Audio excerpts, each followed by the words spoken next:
pagi. Sebelumnya perkenalkan nama saya Sylvia. Saya Rifa Benaria. Saya berikutnya Piera Nurdio. Saya Putra Fajri Gandara. Saya Bukan Rizky. Saya Bartolomeu. Dan di sini kami akan menjelaskan tentang apa itu sistem pencernaan dan gangguannya. So, masuk videonya. Pertama ada proses pencernaan. Pencernaan itu terbentuknya dari organ atau struktur untuk memprosesnya makanan dan juga menyerap nutrisi serta membuang enzim-enzim pada membuang zat-zat makanan pada sisa makanan. Proses pencernaan makanan dibagi menjadi dua. Yang pertama mekanik. Mekanik itu adalah proses menghancurkan makanan dengan gigi kita sendiri dan juga kontraksi langsung ke lambung. Dan yang kedua ada kimiawi. Kimiawi itu adalah proses mencernanya makanan dibantu oleh enzim-enzim pada pencernaan. Oke, yang selanjutnya adalah fungsi utama pada pencernaan makanan. Yang pertama itu ada ingesti. Ingesti itu adalah proses masuknya makanan ke dalam mulut kita. Yang kedua adalah digesti. Digesti itu adalah proses mencerna makanan menggunakan gigi kita atau menghancurkan makanan. Yang ketiga itu ada absorpsi.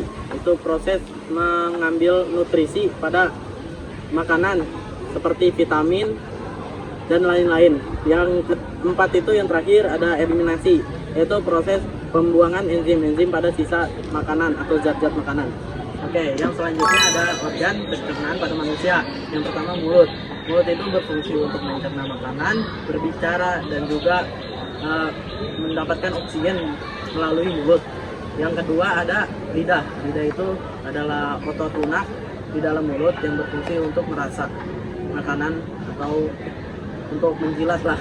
Yang ketiga ada juga gigi. Gigi itu ada struktur keras pada dalam mulut yang berfungsi untuk menghaluskan atau menghancurkan makanan di dalam mulut. Selanjutnya saya akan menjelaskan kerongkongan. Kerongkongan merupakan salah satu sistem pencernaan pada manusia berbentuk tabung panjang. Fungsi kerongkongan untuk menghubungkan antara faring dengan lambung. Lapisan otot pada kerongkongan dan fungsinya. Jadi kerongkongan terdiri dari otot rangka pada bagian atas dan otot tulas pada bagian bawah. Berfungsi untuk membantu gerakan peristatik. Fungsi mukosa. Fungsi mukosa untuk melindungi kerongkongan dari gesekan pada makanan. Ini saya akan menjelaskan lambung. Lambung merupakan salah satu organ manusia berbentuk kantung yang merupakan salah satu organ pencernaan pada manusia. Fungsi lambung untuk mencerna makanan baik secara kimiawi maupun mekanik. Fungsi fundus pada lambung untuk menyimpan udara dan gas yang tertelan saat mengunyah makanan. Fungsi pilorus untuk mengatur aliran sime dari lambung ke usus halus melalui sphincter pilorus. Nanti saya akan menjelaskan usus halus. Usus halus adalah salah satu bagian dari sistem pencernaan pada manusia. Seperti tabung panjang yang terletak antara lambung dan usus besar. Fungsi usus kecil untuk mencerna makanan dan menyerap sebagian besar nutrisi pada makanan yang sudah dicerna. Fungsi duodenum untuk melanjutkan pencernaan pada makanan, khususnya pencernaan kimiawi. Fungsi jejunum untuk menyerap sebagian besar nutrisi pada makanan yang sudah dicerna. Selanjutnya aku bakal jelasin organisasi pencernaan. Jadi di sini adalah usus besar. Jadi usus besar ini adalah pencernaan terakhir di tubuh kita yang menyimpan sisa makanan, minuman yang kita konsumsi dan menyimpan feses sebelum dikeluarkan dari anus. Terus ada kolon. Kolon ini berfungsi untuk menyerap air dan garam serta membantu pembentukan feses. Terus ada rektum. Rektum ini berfungsi untuk tempat penyimpanan sementara feses sebelum dikeluarkan melalui anus juga. Selanjutnya adalah gangguan sistem pencernaan, yaitu GERD. Jadi GERD ini adalah asam lambung yang naik ke kerongkongan yang disebabkan karena melemahnya katup bagian bawah kerongkongan, terus karena obesitas atau merokok juga. Terus gejalanya itu dari masih terbakar, terus mulut terasa pahit. Penanganannya adalah dengan kalau habis makan itu nggak langsung tidur, terus mengurangi mengonsumsi lemak dan kafein. Gangguan sistem pencernaan selanjutnya adalah MAH. Jadi MAH ini peradangan terjadi pada bagian pelindung lambung kita. Nah, penyebabnya itu karena pola makan yang tidak teratur, terus karena kita kebanyakan makan pedas atau kebanyakan makan yang asam-asam, terus atau karena stres, karena stres itu bisa memicu produksi asam berlebih. Nah, gejalanya tuh kerasa nyeri di ulu hati, terus mual dan perutnya kembung. Penanganannya adalah dengan makan yang teratur, terus mengurangi makan makanan pedas atau asam, dan mengonsumsi antasida. Yang pertama itu ada usus buntu. Nah, usus buntu ini adalah peradangan mendadak di bagian induk cacing. Terus penyebabnya biasanya karena ada sumbatan pada lubang usus. Terus usus buntu, terus fasesnya mengeras atau karena adanya infeksi getah bening. Terus buat gejalanya biasanya sakit perut, maksudnya kayak bagian perut itu tuh rasa sakit banget, terus dia bisa sampai demam juga. Terus buat penanganannya biasanya buat kasus-kasus kayak gitu tuh sama aja, harus operasi pengangkatan usus buntu. Terus yang kedua ada diare. Nah, kalau diare ini gangguan frekuensi buang air besar yang sangat sering terjadi karena konsentrasinya tuh cair, lebih dominan cair, karena infeksi bakteri atau virus yang disebabkan bisa dari makanan. Gejalanya itu prosesnya cair, terus kram, selalu merasa kram di bagian perut bagian bawah. Terus penanganannya mencegah dehidrasi, terus minum oralit sama perbanyak minum air putih. Yang ketiga ada sembelit. Nah, kalau sembelit itu lebih kayak kondisi sulit untuk buang air besar karena fasesnya mengeras, karena kurangnya aktivitas, kurangnya air sama serat. Terus buat gejalanya tuh perut kerasa penuh banget, terus perlu kekuatan yang sangat amat kuat ketika buang air besar. Gejalanya ya penanganannya ya perbanyak makan makanan yang kaya akan serat, terus banyak minum air putih sama aktivitas saja. Berikutnya ada hemoroid. Hemoroid adalah pembengkakan pembuluh darah di sekitar anus. Penyebabnya dikarenakan tekanan tinggi di area rektum dan biasanya dikarenakan terlalu mengejan di saat kita BAB atau terlalu lama duduk. Untuk gejalanya sendiri karena ada darah segar di saat kita sedang BAB, dan untuk penanganannya dengan tidak menunda BAB atau sering banyak minum air putih dan menggunakan salep khusus. Berikutnya ada tekuk lambung. Tekuk lambung ini adalah adanya luka terbuka di sekitar dinding lambung atau usus halus. Penyebabnya bukan karena sekedar makan pedas, tetapi juga ada bakteri H. Untuk gejalanya sendiri nyeri perih di perut bagian tengah dan menetap di situ. Untuk penanganannya sendiri menggunakan antibiotik dari dokter dan obat pelapis dinding lambung. Oke, berikutnya di sini saya akan menjelaskan tentang kantong empedu. Kantong empedu adalah terbentuknya material keras seperti batu di dalam kantong empedu.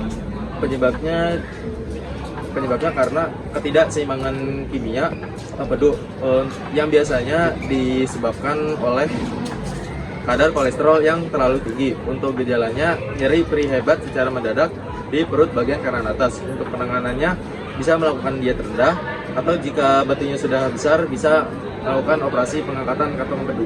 Selanjutnya adalah stomatitis atau sariawan. Stomatitis atau sariawan ini adalah luka pada bagian lunak mulut yang terjadi akibat kekurangan vitamin C, vitamin B12, serta kekurangan zat besi. Nah, selain itu, stomatitis ini bisa terjadi akibat luka gigitan atau infeksi. Nah, gejalanya itu adalah luka berwarna putih atau kekuningan yang terasa nyeri saat makan.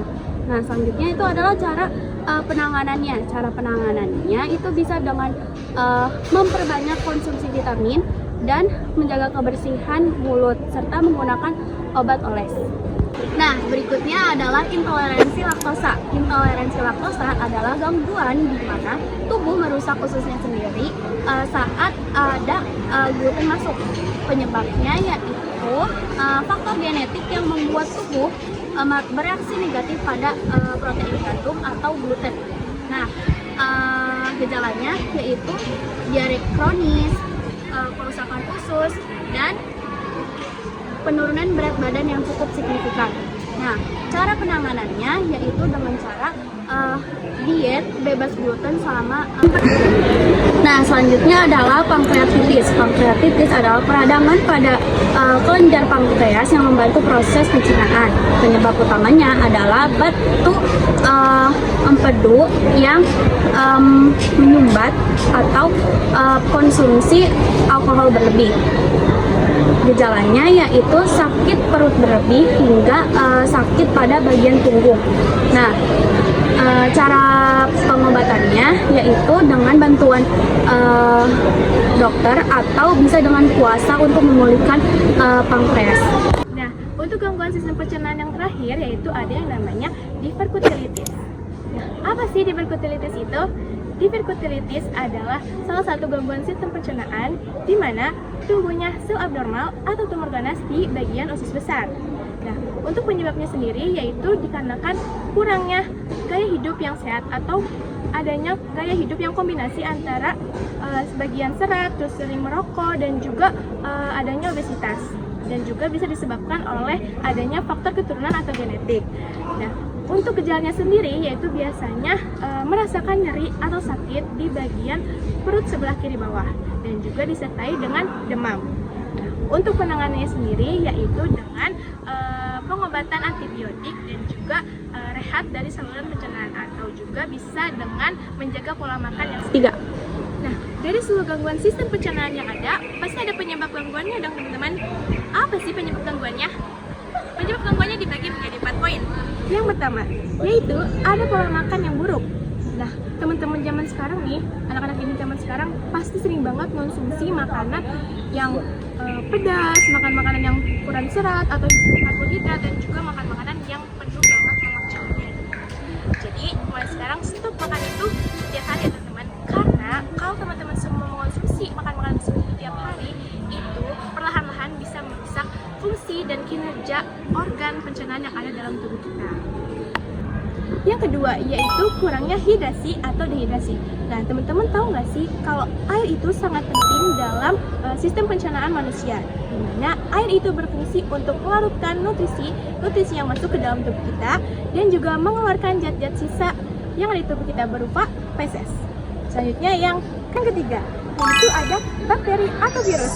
Nah, bakteri atau virus seperti E. coli pada makanan tidak higienis itu dapat mengganggu sistem kinerja organ pencernaan yang ada di tubuh kita nih teman-teman. Selanjutnya yang keempat, yaitu yang terakhir, adanya gaya hidup yang kurang sehat, di mana kita sering merasakan stres yang berlebihan dan juga kurangnya berolahraga itu dapat menghambat fungsi dan kinerja organ sistem pencernaan pada tubuh kita. Nah, kesimpulan dari semuanya yaitu sistem pencernaan merupakan sistem utama atau mesin utama yang berfungsi memasukkan energi ke dalam tubuh kita. Nah, kesehatan pencernaan juga sangat bergantung terhadap apa yang kita makan dan juga bagaimana cara kita mengonsumsinya.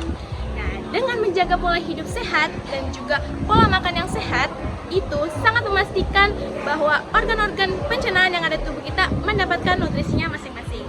So, jaga kesehatan dan jaga pola makan yang benar ya teman-teman. Sekian dari kelompok kami. Bila ada kesalahan mohon dimaafkan. Terima kasih. Terima kasih.